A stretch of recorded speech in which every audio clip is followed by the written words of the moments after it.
Peuple de Dieu, Église du Seigneur Jésus-Christ, bonjour. Nous sommes la mission des disciples du Christ. Je suis le pasteur Samuel Essoumba, mandé de l'Église du Seigneur à Lyon, nommé la mission des disciples du Christ. Nous avons des petits problèmes de connexion, des problèmes de technique, et je souhaite que quelqu'un me fasse signe si vous m'entendez, faites-moi un signe, mais je crois que en ce moment, je crois que la connexion est établie, car je vois bel et bien des frères et sœurs qui sont en train de se connecter à travers le monde entier. Bien-aimés dans le Seigneur, bonsoir. Peuple de Dieu, je suis heureux de vous retrouver encore ce soir dans le cadre de notre rendez-vous hebdomadaire tous les jeudis à partir de 21h, c'est vrai. Aujourd'hui, nous commençons encore avec un grand retard dû aux problèmes techniques, aux problèmes de connexion que nous rencontrons ici même à Lyon. Bien-aimé dans le Seigneur, sois béni, toi qui es en train de te connecter. Tu peux aussi inviter des personnes que tu connais, des personnes que tu veux partager, avec lesquelles tu voudrais partager, n'est-ce pas, ce moment d'intimité avec Dieu. Alléluia. Peuple de Dieu, invitez les membres, invitez vos amis, invitez vos proches, invitez les personnes que vous connaissez à venir ensemble passer ce merveilleux temps, n'est-ce pas, à nous laisser enseigner par le Saint-Esprit. Car ce n'est pas un homme qui t'enseigne ce soir, c'est le Saint-Esprit qui t'enseigne. Je ne suis qu'un simple instrument par lequel le Seigneur passe ce soir pour te rappeler des choses qu'il a déjà enseignées. Alléluia. Bien-aimés dans le Seigneur, tout ce que nous trouvons dans la parole de Dieu a déjà été enseigné. Seulement, la Bible dit, le Saint-Esprit vous rappellera tout ce que je vous ai enseigné. Le Seigneur Jésus-Christ, en effet, il nous avait déjà enseigné sur toutes ces choses. Alléluia. Il nous avait déjà enseigné. L'authenticité même de l'enseignement vient de notre Seigneur et Sauveur de gloire, Jésus-Christ, qui a posé comme ça les fondements, n'est-ce pas, de la parole, de l'évangile. Il a posé les fondements, bien-aimés dans le Seigneur, afin que personne ne puisse, n'est-ce pas, bâtir notre vie spirituelle sur des fondements qui ont été bâtis par une autre personne, quel que soit, n'est-ce pas, le niveau de sainteté de la personne, quelle que soit, n'est-ce pas, la manière dont la personne se montre pieuse, quelles que soient les connaissances, car la Bible dit, quand bien même un ange viendra du ciel, et quand bien même un ange viendra du ciel et qui vous annoncera un autre évangile. Alléluia, n'y croyez pas, bien-aimé, qu'il soit celui-là même, celui qui vient vous annoncer un autre évangile. Bien-aimé, la Bible nous dit de l'appeler anathème. Peuple de Dieu, ce soir, ce n'est pas un autre qui vient t'enseigner, ce n'est pas un homme qui t'enseigne, mais c'est l'Esprit de Dieu qui nous conduit dans toute la vérité. Alléluia, gloire à notre Seigneur Sauveur Jésus-Christ. Peuple de Dieu, nous allons commencer cet enseignement. Le temps pour moi de recommander ces moments à notre Père et notre Dieu, qui est le Dieu de gloire. Il est l'alpha, il est l'oméga, il est le commencement, il est la fin. Nous allons donc commencer avec lui et nous allons cheminer également avec lui et pour terminer également avec lui. Voilà pourquoi j'élève cette prière, pour que le Seigneur lui-même, il nous conduise, n'est-ce pas, dans toute la vérité, afin que son nom soit glorifié et que vous et moi soyons bénis. Alléluia. Éternel, notre Père et notre Dieu, je viens te rendre grâce. Toi, le seul et unique véritable Dieu, tu es notre Père, tu es notre Créateur. Nous n'avons pas d'autre Dieu que toi. Père éternel, sois béni parce que tu nous accordes ce soir la grâce de nous retrouver devant ta face. Car il est écrit, là où 2 ou 3 sont rassemblés à ton nom, tu es présent. Père, ton peuple est donc content, heureux de savoir que tu es avec nous. Parce que tu es dans ta parole, Seigneur. Tu te glorifies dans ta parole, Seigneur. Je prie donc, Père, qu'à travers cet enseignement, à travers ta parole, Seigneur, sous la houlette du Saint-Esprit, que tu te glorifies dans la vie de mon frère et de ma sœur. Que tu te glorifies, Seigneur, dans la vie de tous ceux qui vont écouter ces messages, même en différé. Mon Père et mon Dieu, la Bible déclare que ton royaume ne consiste pas seulement en parole, mais en puissance. Je prie donc, Père éternel, que ce message soit accompagné d'une onction particulière, une onction d'éveil. Père éternel, une onction d'éveil qui maintient ton peuple en éveil pour attendre, Seigneur, ce grand jour, le jour de ton avènement. Merci notre Père et notre Dieu, parce que tu nous bénis abondamment à travers cette parole. Sois élevé et sois glorifié, toi le seul et unique véritable Dieu. C'est au nom de Jésus, notre Seigneur et Sauveur, que j'ai prié et que tu m'as exaucé. Amen. Bien-aimés dans le Seigneur, bonsoir. Le thème de notre enseignement de ce soir, comme vous le savez, il s'intitule « L'enlèvement de l'Église du Seigneur ». Bien-aimés dans le Seigneur, c'est un moment important, car il résume, si vous voulez, le peuple de Dieu, la vie chrétienne. C'est-à-dire, c'est l'aboutissement même de la vie chrétienne. Donc, il est important pour chaque enfant de Dieu de comprendre ce que c'est que l'enlèvement. Alléluia. Voilà pourquoi le Saint-Esprit, il m'a mis à cœur de parler de l'enlèvement aujourd'hui. Et je crois que tu seras véritablement béni. Peuple de Dieu, l'enlèvement de l'Église du Seigneur est un événement planétaire, longtemps annoncé par des prophètes. Depuis l'Ancien Testament et repris par plusieurs citations dans le Nouveau Testament. Alléluia. Bien-aimés dans le Seigneur, avant même que le Fils de Dieu, Jésus, ne soit donné par notre Père, notre Créateur, afin que nous soyons sauvés, peuple de Dieu, la Bible avait déjà prédit. La Bible avait déjà prévu. Alléluia. La Bible parlait déjà de l'enlèvement. Alléluia. Bien-aimés, cependant, notre étude ne consiste pas à nous appesantir sur les autres grands aspects dont parle la Bible à ce sujet, quoique associés au retour du Christ, tels que la tribulation, alléluia, et le jugement dernier. Bien-aimés, nous n'allons pas nous appesantir ce soir sur, nous savons qu'il y aura la tribulation, nous savons qu'il y aura le jugement dernier. Mais ce soir, nous parlons de l'enlèvement de l'Église du Seigneur Jésus-Christ. Alléluia. Bien-aimés, ainsi, l'enlèvement se traduit, si on nous posait la question, l'enlèvement se traduit par le retour. Pardon, excusez-moi. Vous savez, il y a deux thèmes. Les deux thèmes sont associés. L'avènement et l'enlèvement. Alléluia. Puisqu'il ne peut pas avoir d'enlèvement sans avènement. Voilà pourquoi nous allons parler aussi de l'avènement.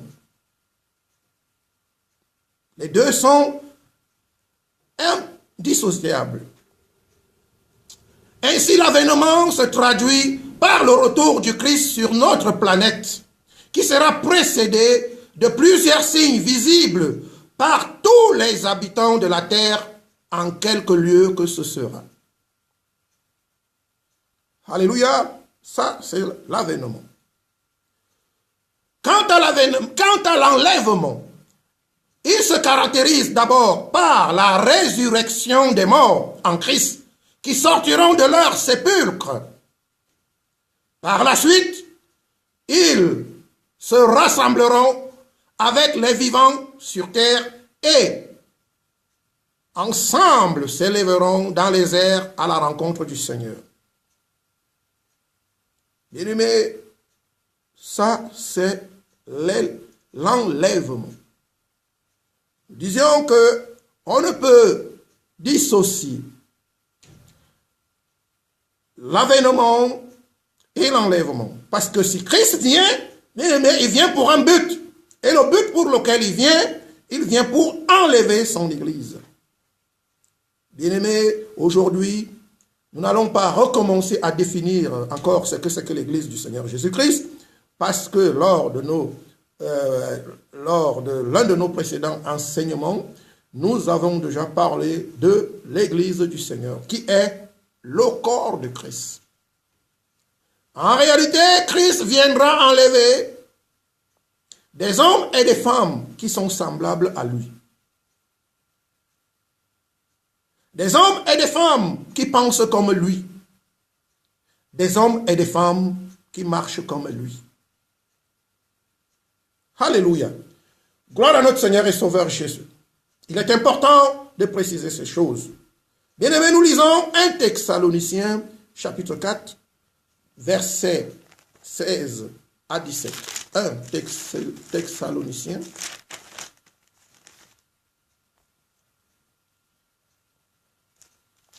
Un Thessaloniciens chapitre 4, verset 16 au verset 17, il est écrit: Car le Seigneur lui-même a un signal donné à la voix d'un archange et au son de la trompette de Dieu, descendra du ciel et les morts en Christ ressusciteront premièrement.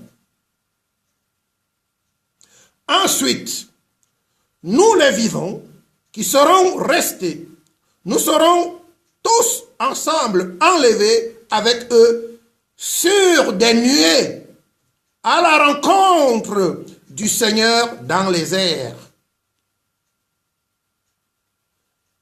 Et ainsi, nous serons toujours avec le Seigneur. Bien aimé, dans le Seigneur, il y a plusieurs doctrines qui contestent que les enfants de Dieu, les élus de Dieu, les saints iront vivre au ciel. Ce verset met en lumière la volonté de Dieu de vivre avec ses enfants. Où avez-vous vu un père vivre séparément de ses enfants?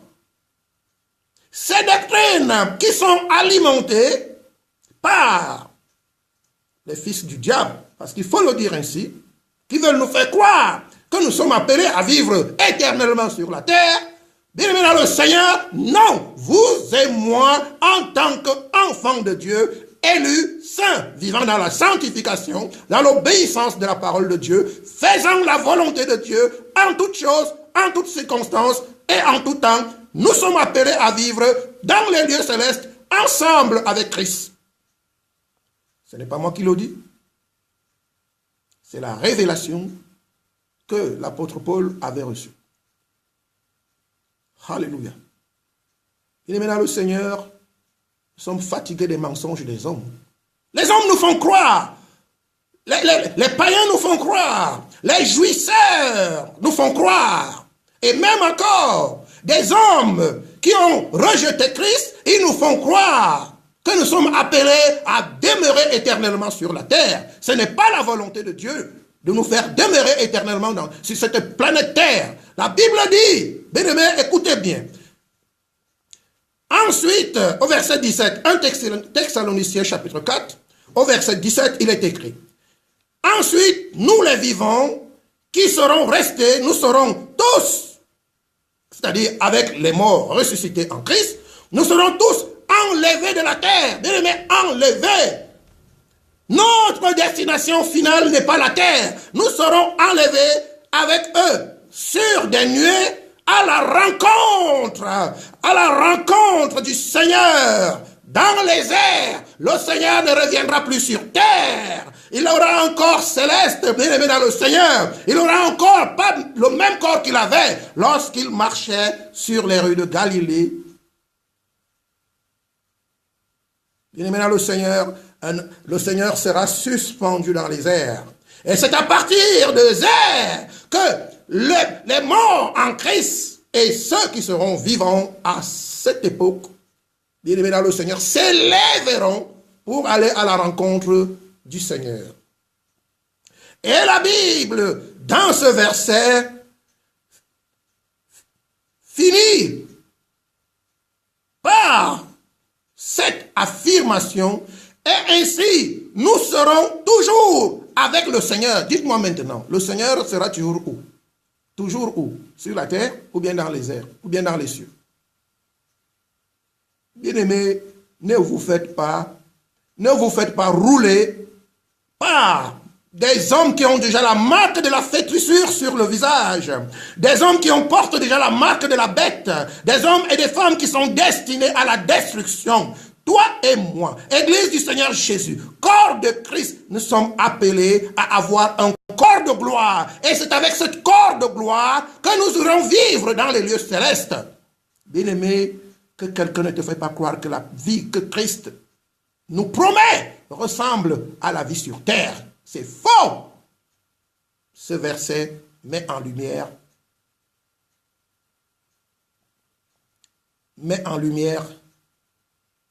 et vient mettre fin, pour ceux qui ont les oreilles pour entendre, toute discussion, toute fausse doctrine qui consiste à nous dire « Ah mais non, mais les justes vivront sur la terre. » Mais quelle terre vous parlez?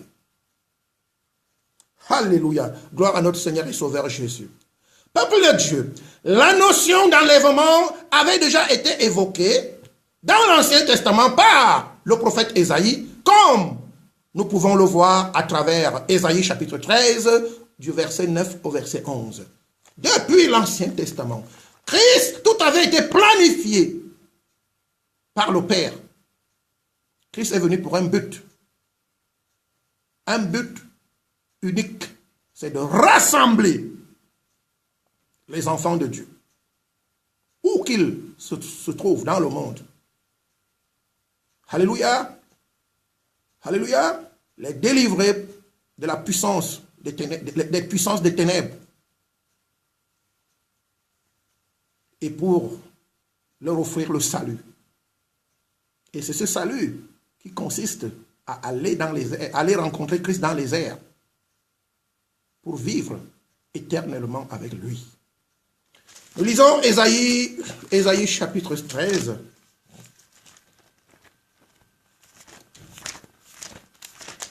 Ésaïe chapitre 13, du verset 9 au verset 11. Je lis au nom de notre Seigneur et Sauveur Jésus-Christ.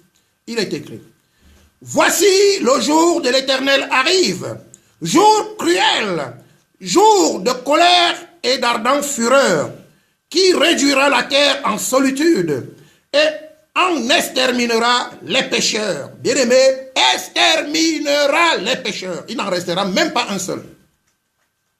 Même pas un seul. Bien-aimé, exterminera. Vous savez, lorsque la parole de Dieu sort, il est écrit, elle ne peut retourner à lui sans avoir accompli ce pourquoi elle est sortie. Alléluia, la Bible dit, la Bible dit, au verset 10, car les étoiles des cieux et leurs astres ne feront plus briller leur lumière. Le soleil s'obscurcira dès son lever, et la lune ne fera plus luire sa clarté. Je punirai le monde pour sa malice et les méchants pour leurs iniquités. Je ferai cesser l'orgueil des hautains et j'abattrai l'arrogance des tyrans.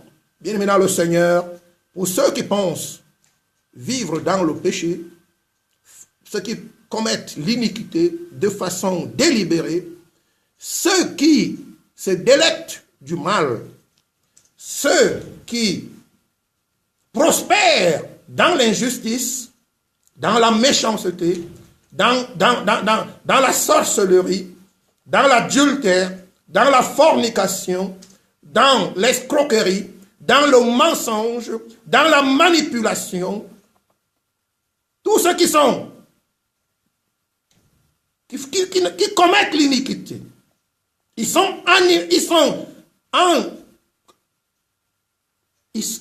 mettent complètement à porte-fou avec les commandements de Dieu. Alléluia, le Seigneur leur réserve un jour fatal, comme cela a déjà été le cas lors de la première destruction et la seconde que nous allons également évoquer lors de cet enseignement. Alléluia, gloire à notre Seigneur et Sauveur Jésus. Cette notion a été reprise dans le Nouveau Testament par le Seigneur Jésus-Christ lui-même, lorsqu'il a annoncé à ses propres disciples qu'il partirait leur préparer une place dans les cieux.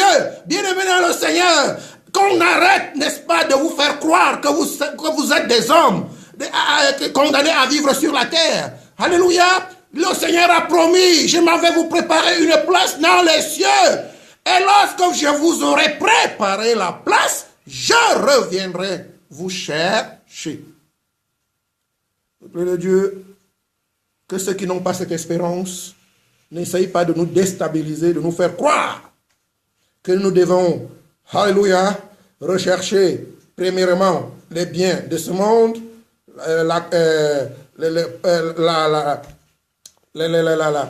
les richesses de ce monde.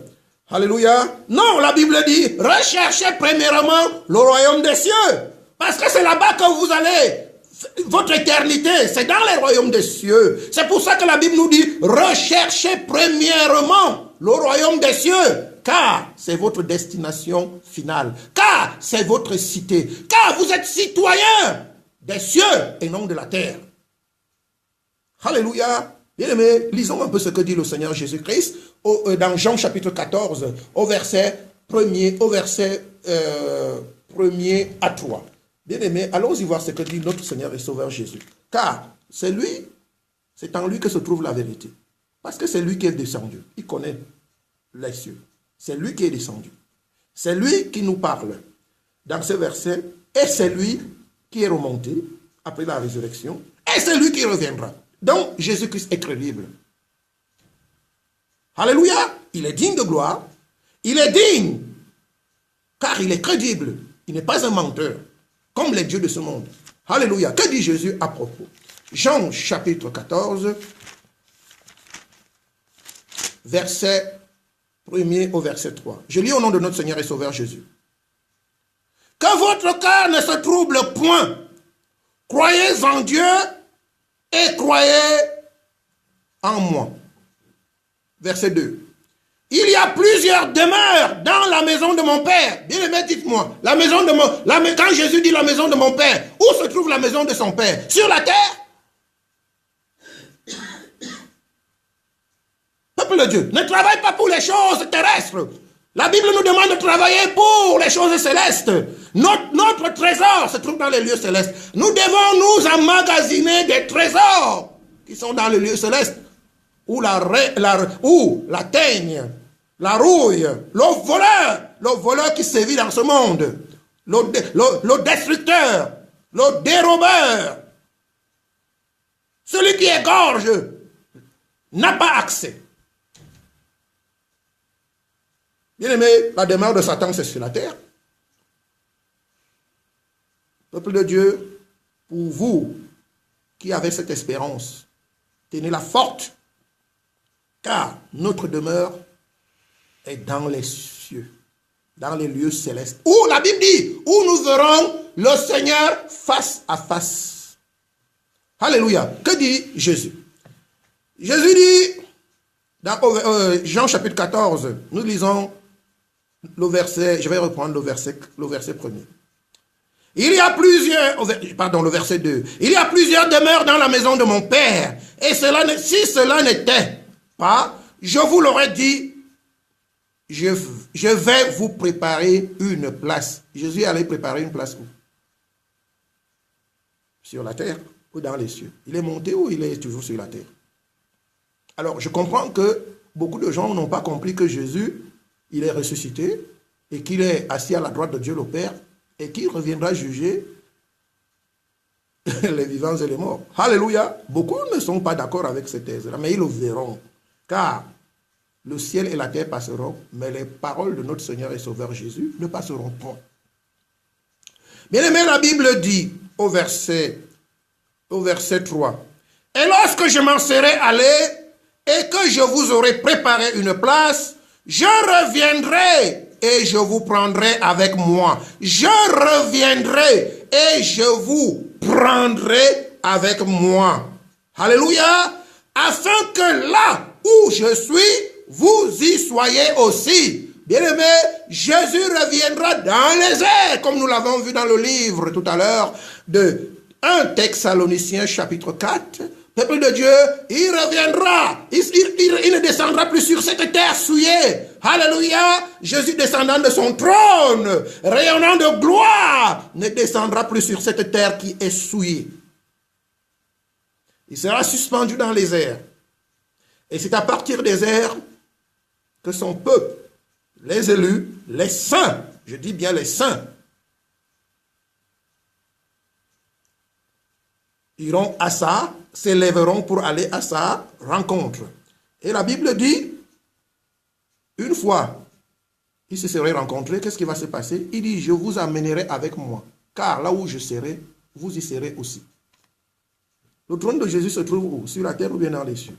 Bien-aimé dans le Seigneur, je suis dans la joie de savoir que le Saint-Esprit nous explique ces choses aujourd'hui. Que le Saint-Esprit nous fait grâce aujourd'hui de comprendre que l'enjeu est fort, important. Il s'agit de ta vie éternelle. Il s'agit de ta vie dans les lieux célestes. Pas des choses matérielles. Pas des choses qui sont appelées à disparaître. Bien aimé. Pas des choses qui sont temporaires et éphémères. Mais il s'agit de l'éternité. Où nous allons retrouver la véritable image de Dieu et sa ressemblance. Dieu est immortel. S'il nous a fait à son image et à sa ressemblance. Vous savez, l'image, la ressemblance, c'est le reflet d'une chose. Bien-aimés, nous sommes appelés à vivre éternellement. Seulement, nous devons veiller à ce que Christ, lors de son avènement, ne nous trouve pas endormis ou ailleurs, ou dans un autre endroit. Peuple de Dieu, il y a lieu de dire,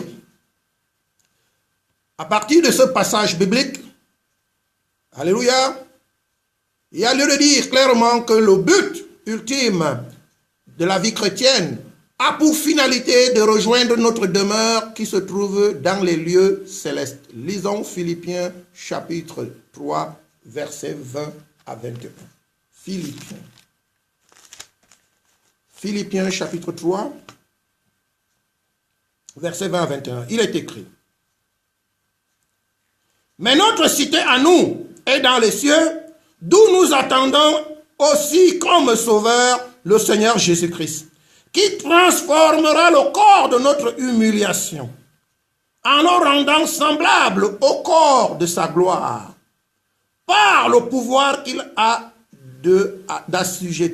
s'assujettir toutes choses. Bien-aimés, lorsque nous irons dans les airs, nous n'aurons plus le même corps d'humiliation que nous avons aujourd'hui, ce corps qui tombe malade, ce corps qui tout le temps est affligé, ce corps qui subit l'opprobre, ce corps qui paye tous les frais, alléluia, les persécutions, alléluia, la tentation, les épreuves, les difficultés. Bien-aimés dans le Seigneur, nous n'aurons plus ce corps d'humiliation. La Bible déclare que nous aurons un corps de gloire, comme le Seigneur Jésus-Christ. Vous imaginez, vous voulez changer de corps. Bien-aimés, travaillez pour votre salut. Il y a des efforts à faire.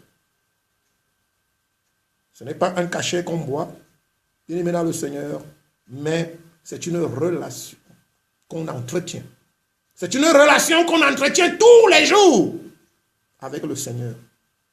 Alléluia. Gloire à Jésus-Christ. Peuple de Dieu, l'avènement du jour du Seigneur et l'enlèvement du corps du Christ sont une certitude et non une possibilité, comme l'affirment certains. Bien plus, des exemples précis provenant de la Bible l'illustrent parfaitement. Alléluia. Nous lisons Luc chapitre 17. Luc chapitre 17. C'est une certitude. Ce n'est pas une possibilité. C'est une certitude. Quand Dieu dit une chose, il accomplit. Alléluia. Luc chapitre 17.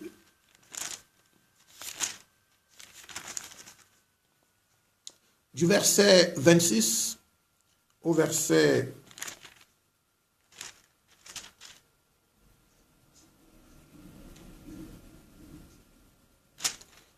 du verset 26 au verset 30. Il est écrit, je lis au nom de notre Seigneur et Sauveur Jésus-Christ.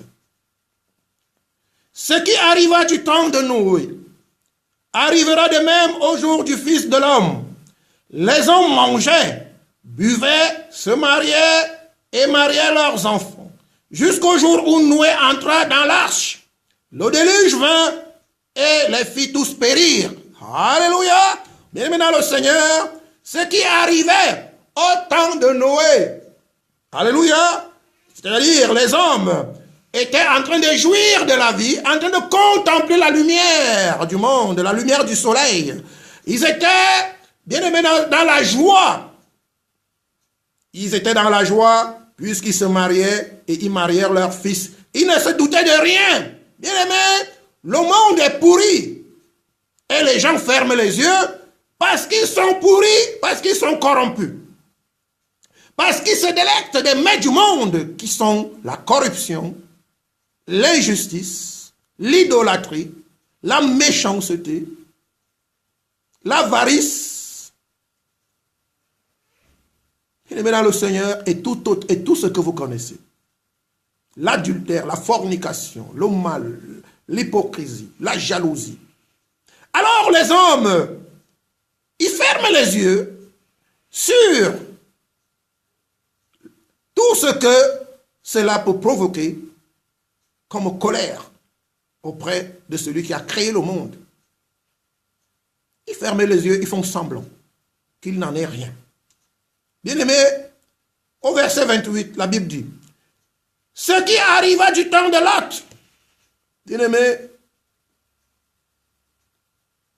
ce qui arriva du temps de Lot, après le temps de Noé. Ça veut dire que les hommes n'ont pas bon souvenir. Ils n'ont pas bon souvenir dans leur tête. Ce qui arriva du temps de Noé, ils ont oublié. Et à nouveau, la Bible dit, ce qui arriva du temps de Lot arrivera. C'est-à-dire que ça doit arriver. Et vous savez que lorsque la parole de Dieu sort, la parole de Dieu est une prophétie qui est appelée à s'accomplir. Arrivera pareillement, c'est-à-dire sans aucune différence.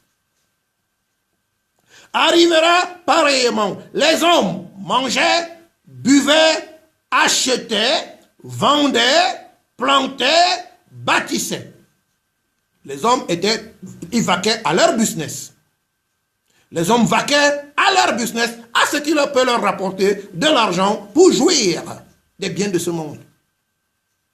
Mais au verset 29, la Bible dit, mais le jour où Lot sortit de Sodome, une pluie de feu et de soufre tomba du ciel et les fit tous périr, tous. Vous avez compris ça? Tous. Tous. Aucun pécheur ne peut échapper. Le jour de l'avènement du Seigneur, après l'enlèvement, aucun pécheur ne pourra échapper. La Bible dit au verset 30, il sera de même le jour où le Fils de l'homme paraîtra. Alléluia, il en sera de même. Bien-aimé dans le Seigneur, c'est une réalité. L'avènement, comme nous l'avons dit, du Seigneur bien-aimé, n'est pas une possibilité, mais c'est une certitude. Certainement, le Seigneur, il viendra et il n'est pas très loin. Parce que vous savez, comme vous savez, le jour de l'avènement est précédé des signes. Alléluia. Aujourd'hui, nous ne parlons pas des signes, nous parlons de l'enlèvement. Et comme l'enlèvement lui-même est précédé de l'avènement, nous parlons de ces deux événements. Nous parlerons certainement des signes prochainement. Alléluia, bien-aimés dans le Seigneur. Par conséquent, en tant qu'enfants de Dieu, le Seigneur nous recommande de nous tenir éveillés, c'est-à-dire prêts pour l'enlèvement, et ce, afin que nous ne soyons pas pris au dépourvu. Afin que nous ne soyons pas pris au dépourvu. Le Seigneur nous recommande de nous tenir prêts. Luc chapitre 21. Luc chapitre 21, du verset 32 au verset 34. Je lis au nom de notre Seigneur et Sauveur Jésus-Christ.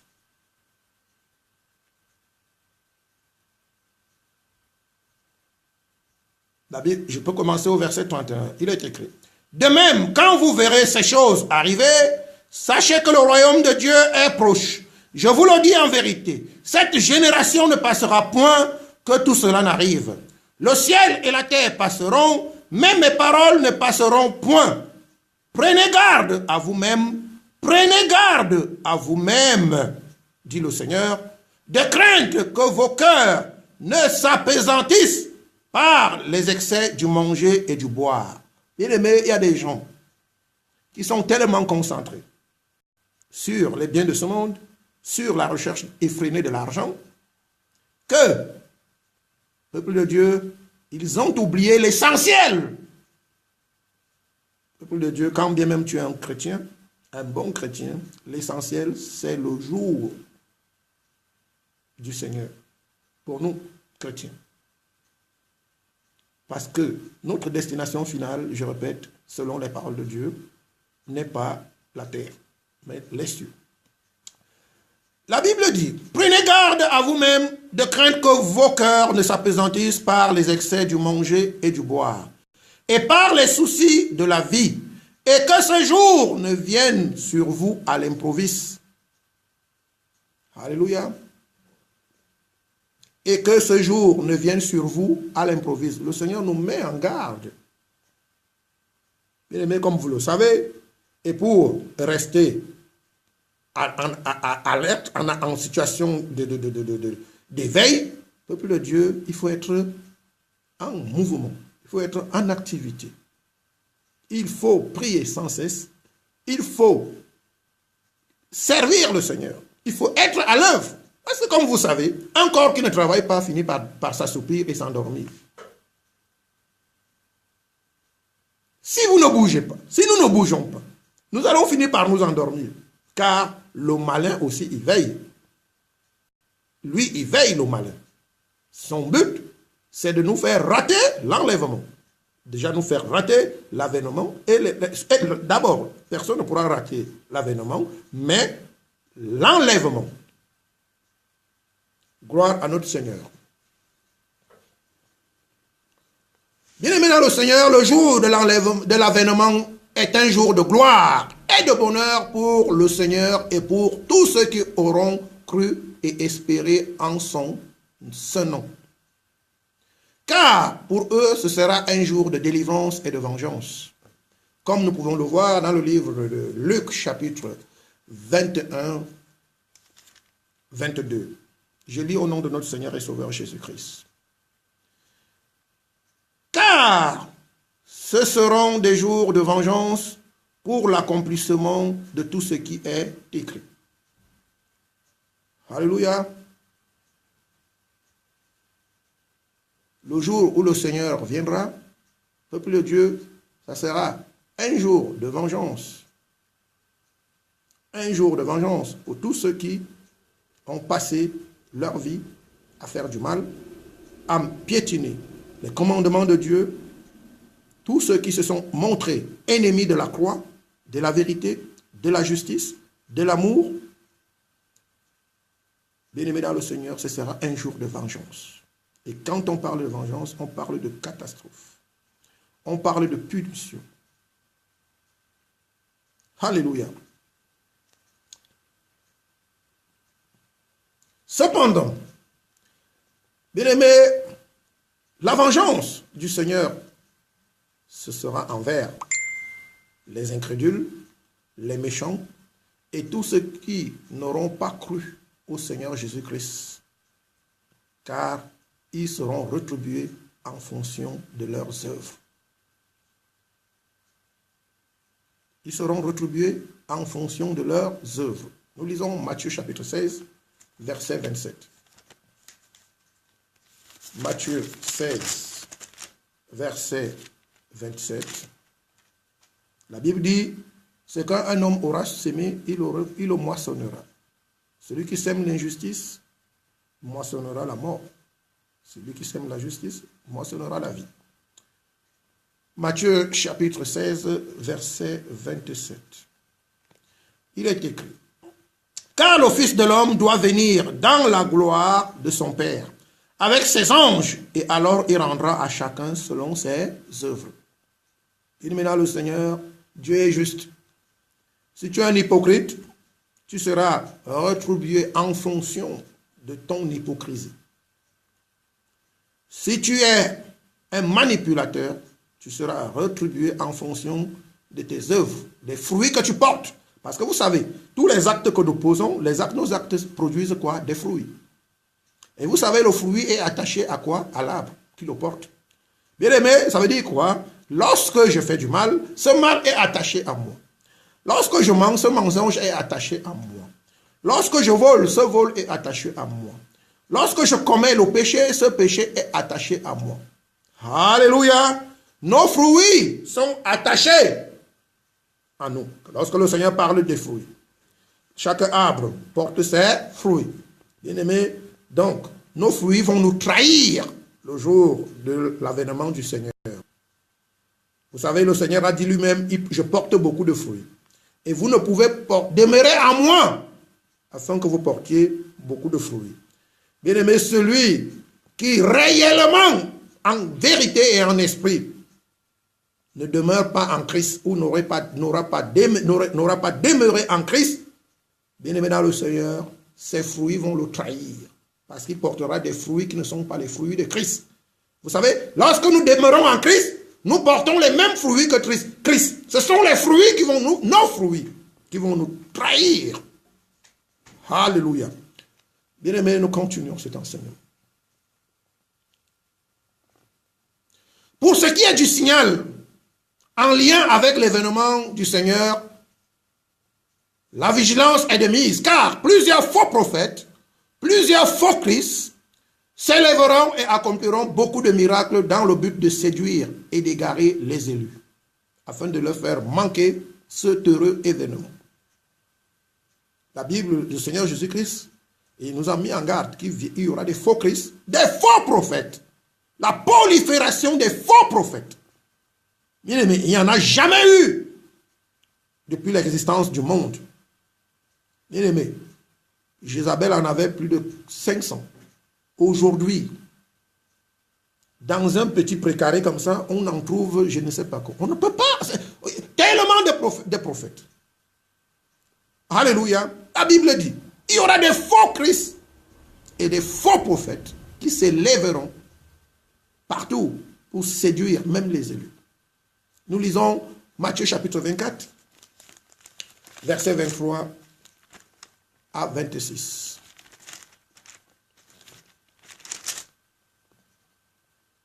Je lis au nom de notre Seigneur et Sauveur Jésus. Il est écrit.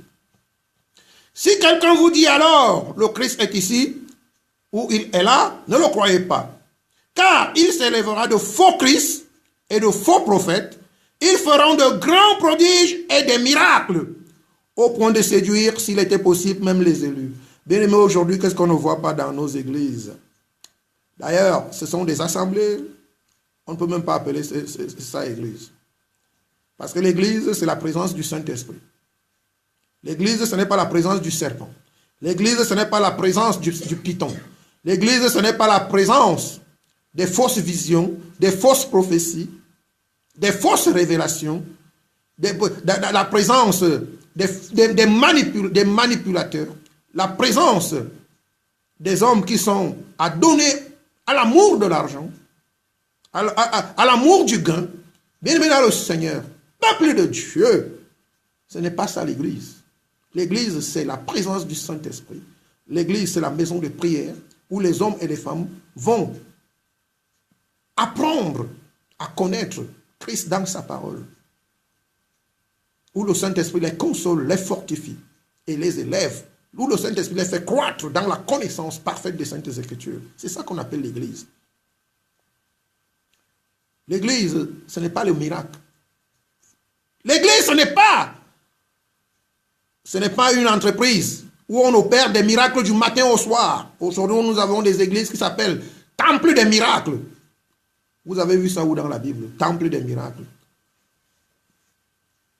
Vous avez vu dans l'église ministère de la délivrance. Ça existe où ça?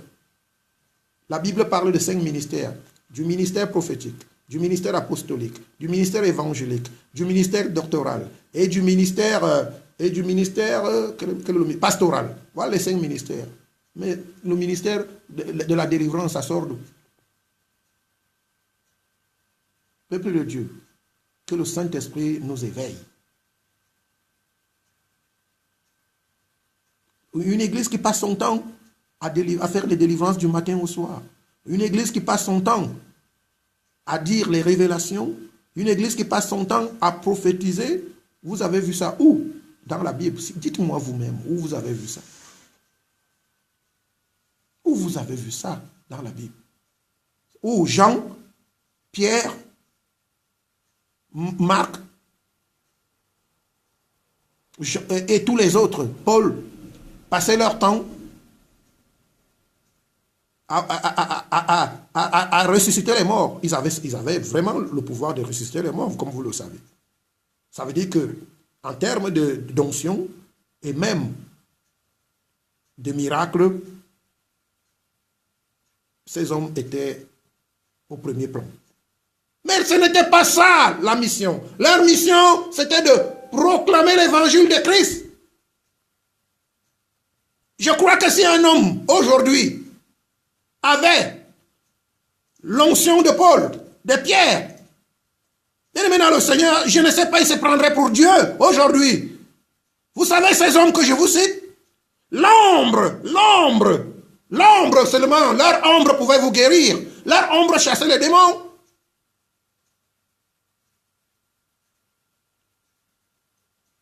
Il suffisait de toucher le mouchoir, le vêtement, vous étiez guéri.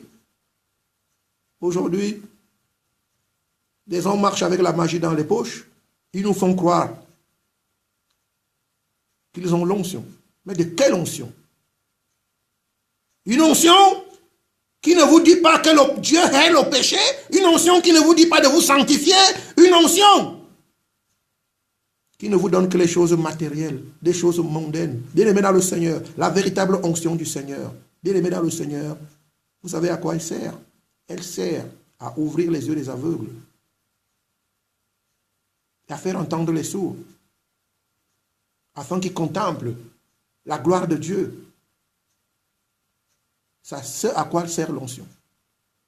Ce n'est pas à faire le business, les affaires, l'enrichissement.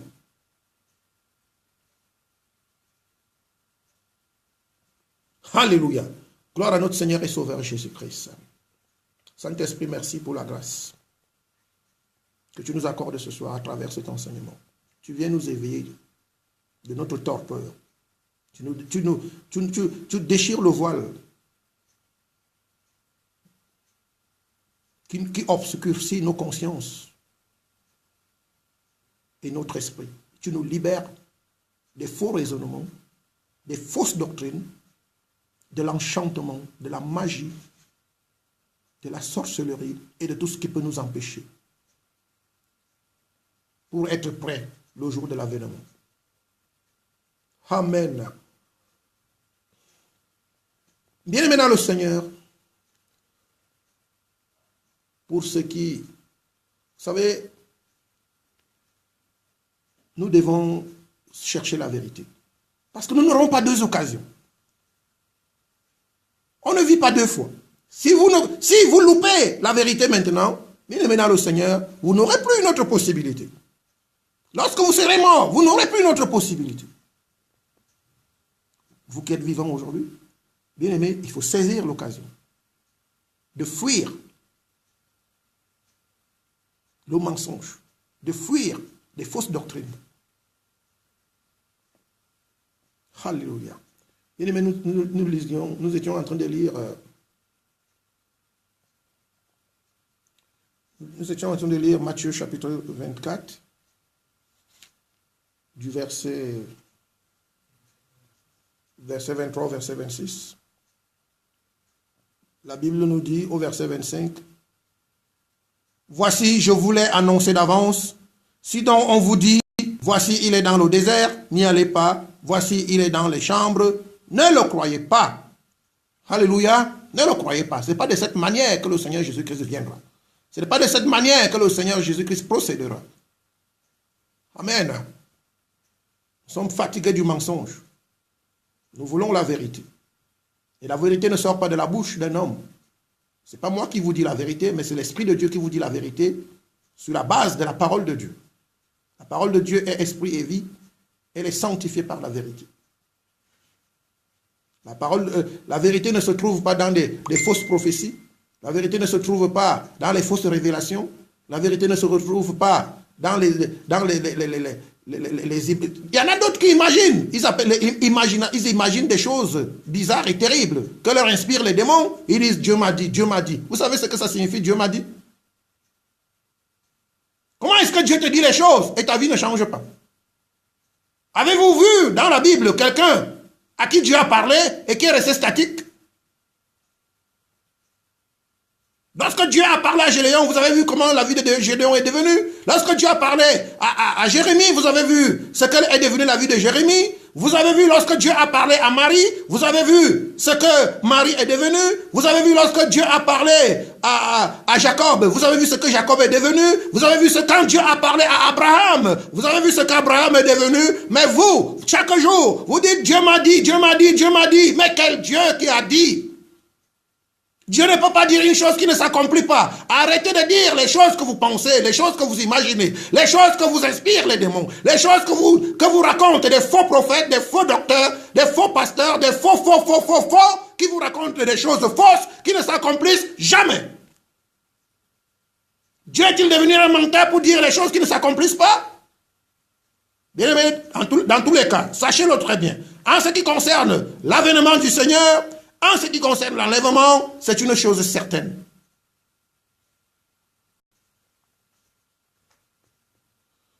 Par contre, la Bible met en lumière la façon dont le Fils de l'homme paraîtra. Autrement dit, l'avènement du jour du Seigneur ne se fera pas de façon discrète, afin que nul n'en ignore. Alléluia, elle ne se fera pas de façon discrète. Le Seigneur ne viendra pas, comme beaucoup disent. Il y a d'autres doctrines qui disent, ah, mais le Seigneur, il va venir comme un serpent. Mais le Seigneur, ce n'est pas un serpent. Un Dieu rempli de gloire, il ne viendra pas. Il ne viendra pas de façon inconnue. Alléluia. C'est nous qui serons endormis. C'est pour ça qu'il dit, faites attention que ce jour ne vous surprenne pas. C'est nous qui serons endormis. C'est nous qui serons aveuglés. C'est nous qui serons voilés. Mais la lumière du Seigneur brillera, son éclat sera visible, et les signes qu'il a donnés vont apparaître dans le ciel, et la trompette va retentir, et tous les yeux le verront. Que dit la Bible, Matthieu chapitre 24, versets 27 à 31. Il est écrit, « Car comme l'éclair part de l'Orient et se montre jusqu'en Occident, ainsi sera l'avènement du Fils de l'homme. En quelque lieu que soit le cadavre, là s'assembleront les aigles. Aussi, après ces jours de détresse, le soleil s'obscurcira, la lune ne donnera plus sa lumière, les étoiles tomberont du ciel, et les puissances des cieux seront ébranlées. Bien-aimé dans le Seigneur, toi qui t'appuies sur des puissances des cieux, toi qui t'appuies sur les anges déchus, toi qui adores le soleil, toi qui adores la lune, as-tu compris que tout ça sera ébranlé?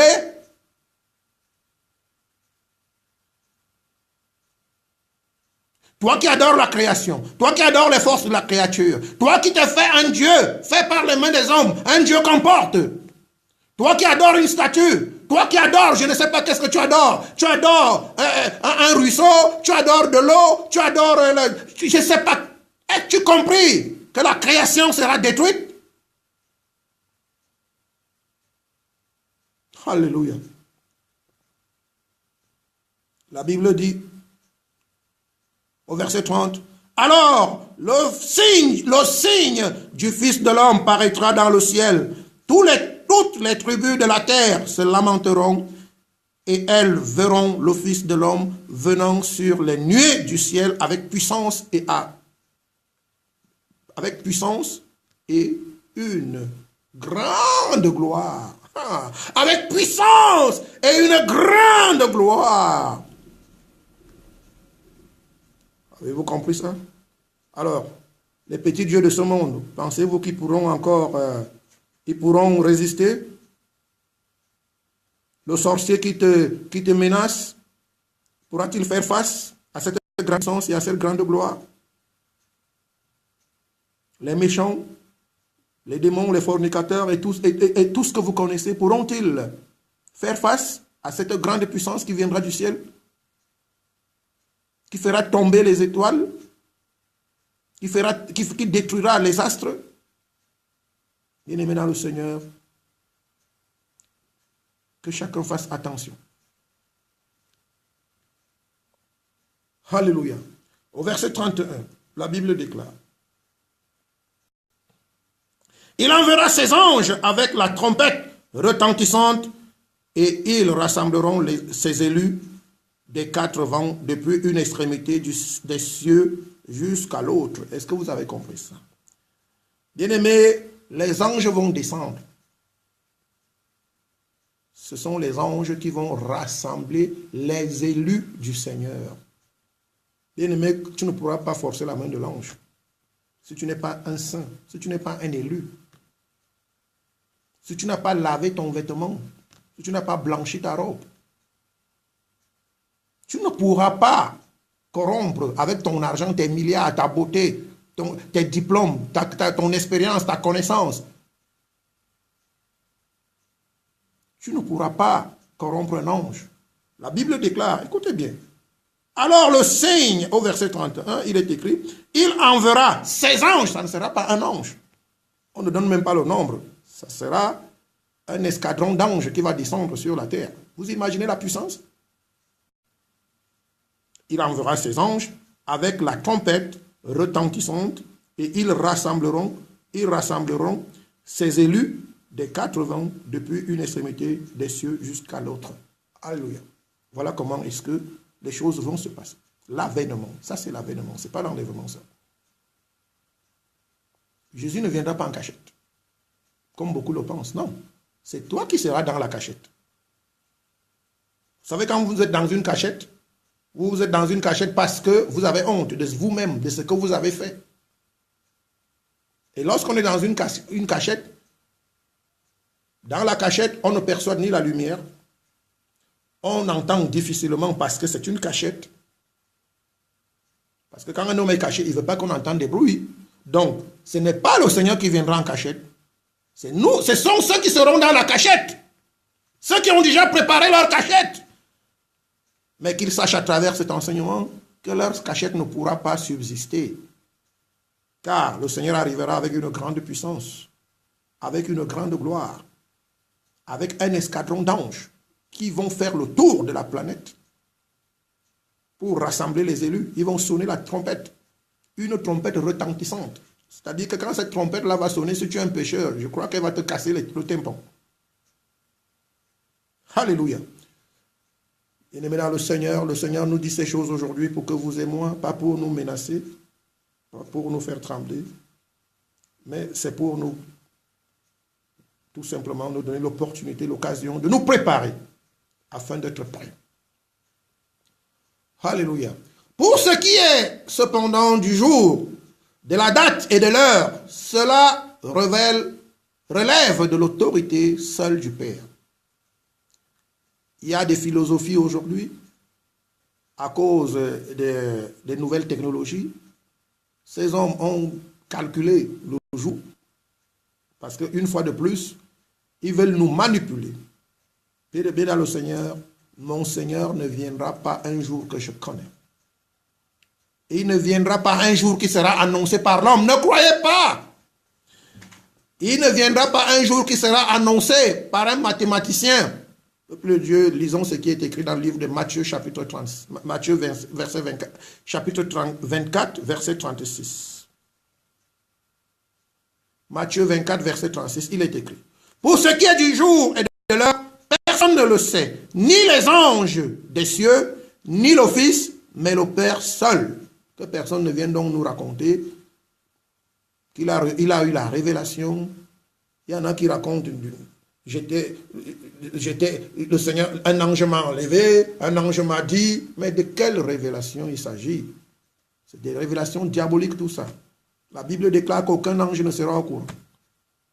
Aucun ange ne sait, même pas le Fils, seul le Père. Cela relève tout uniquement de l'autorité seule du Père. Bien-aimés dans le Seigneur, je crois que ce message est une bénédiction. Face à cette situation,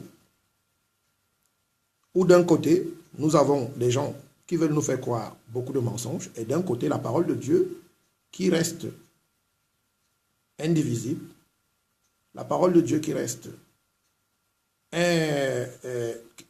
on ne peut pas fractionner la parole de Dieu. La parole de Dieu, d'un côté, nous dit ce que nous devons faire et ce qui doit arriver. Voilà pourquoi le Seigneur nous exhorte donc à nous tenir prêts pour ne pas être surpris comme une femme peut l'être lorsque les douleurs de l'enfantement surviennent. Matthieu 24, chapitre 42, 44. Il est écrit. Veillez donc, puisque vous ne savez pas quel jour votre Seigneur viendra. Sachez-le bien. Si le maître de la maison savait à quelle heure, si le maître de la maison savait à quelle veille de la nuit, le voleur doit venir, il veillerait et ne laisserait pas percer sa maison.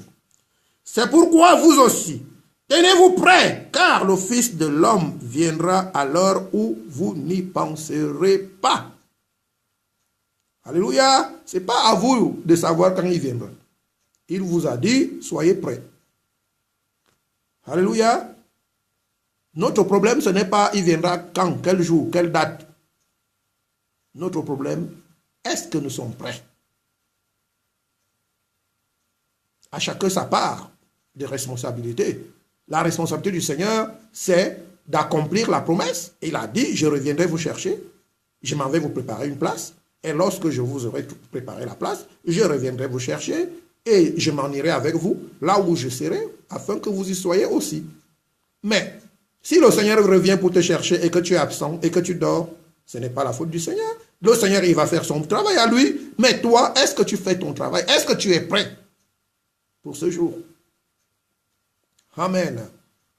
Et maintenant le Seigneur, au verset 44, la Bible dit, c'est pourquoi vous aussi tenez-vous prêts, car le Fils de l'homme viendra à l'heure où vous n'y penserez pas. Voilà. Soyons prêts. Le Seigneur ne veut pas nous surprendre, puisqu'il nous demande, il nous dit de nous apprêter, de rester éveillés. Alléluia. Si quelqu'un se fait surprendre, ce n'est pas la faute du Seigneur. Peuple de Dieu,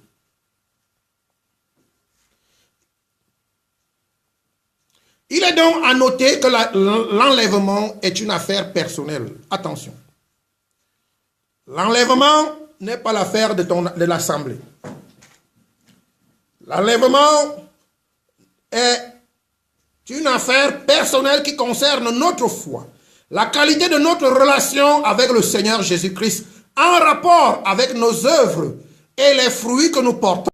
Ceci n'a rien à voir avec le rapport que nous avons avec notre religion, notre pasteur, notre prophète, notre docteur, notre évangéliste, notre prêtre, notre archevêque, notre archibishop, notre marabout, notre charlatan, notre coutume, notre tradition, et j'en passe.